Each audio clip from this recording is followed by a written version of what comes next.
की कथा चर्या परिचय पर। परिग्रह का अर्थ है ममत्व।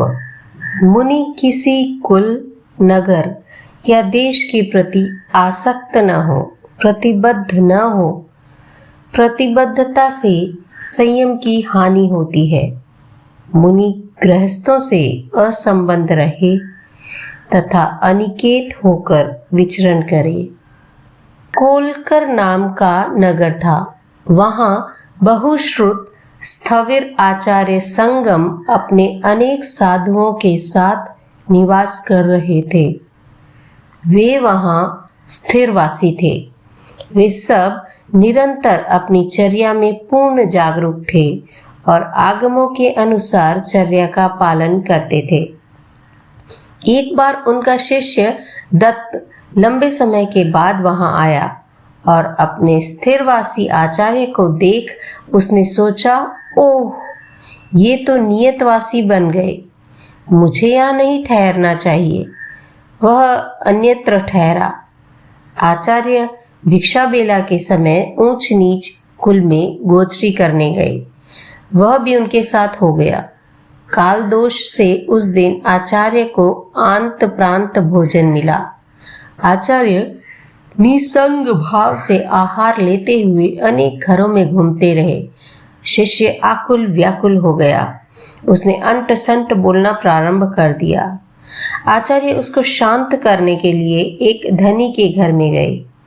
वहां गृहपत्नी रेवती अपने बच्चे को उठाए खड़ी थी। वह बच्चा 6 मास से रोता था। एक पल के लिए भी रुदन नहीं रुकता था। आचार्य भीतर गए, रोते हुए लड़के के समक्ष चुटकी बजाई और उसने रोना बंद कर दिया। घर वाले प्रसन्न हुए। उन्होंने आचार्य को परम अन्न से प्रतिलाभित किया। शिष्य प्रसन्न हो अपने निवास स्थान पर आ गया। आचार्य छोटे बड़े घरों से भिक्षा ले स्थान पर आ गए। सबने भोजन किया। साय प्रतिक्रमण के समय आचार्य ने उससे कहा, कृत्य की आलोचना करो। मैं तो आपके साथ ही घूमा था, आप आलोचना करें।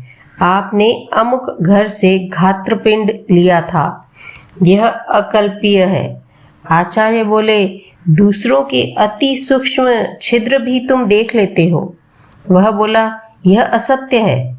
कहा है, मनुष्य के पास अपने दोष देखने के लिए एक आंख भी नहीं होती, किंतु पर दोषों को देखने के लिए वह सहस्त्राक्ष हो जाता है। शिष्य आचार्य को छोड़कर दूसरे कमरे में चला गया। रात का समय, भयंकर तूफान, सघन अंधकार। वह डरा। उसने आचार्य को पुकारा। आचार्य ने कहा, इधर आ जाओ। वह बोला, कैसे आऊं? हाथ से हाथ नहीं दिख रहा है।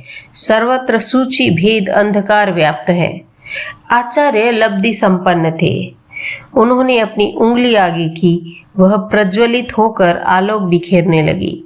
शिष्य ने सोचा, ये कैसे गुरु अपने पास दीपक भी रखते हैं? वह और अधिक रुष्ट हो गया। कुछ समय बीता। उसकी विवेक चेतना जागी। उसे अपनी दुष्टता का भान हुआ। उपद्रव मिटा। वह तत्काल गुरु चरणों में आकर बार बार क्षमा याचना करने लगा।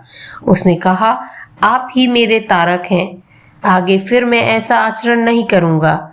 आचार्य ने उसे आश्वस्त किया। शिष्य को ग्रंथगार के वचनों की स्मृति हो गई।